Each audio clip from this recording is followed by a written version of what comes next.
parranda orduan? Bai, sekulako gogoa daukat gainera. 2 aste parrandarik egin gabe.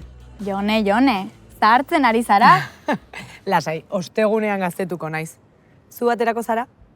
Enago ziur. Beraz, bai. Ara, Mikel? Bai, Mikel. Mikel? Mutil hau beti bere munduan. Mikel! Haupa, neskak, hemen altzaudete. Ez naiz konturatu.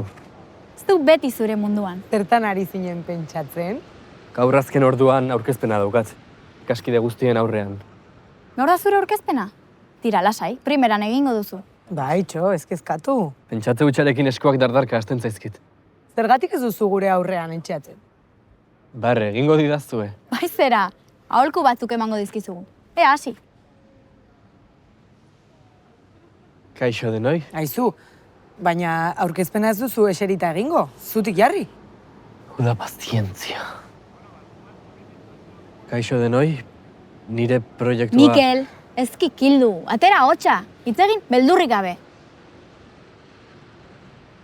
Kaixo denoi, nire proiektua... Mikel, baina atera eskuak patrikatik. Bueno, nahikoa da. Urduri etorri nez, da orain urduriago nago. Zoazte pikutara. Mikel, ez haserretu. Zatozona, primeran egingo duzu.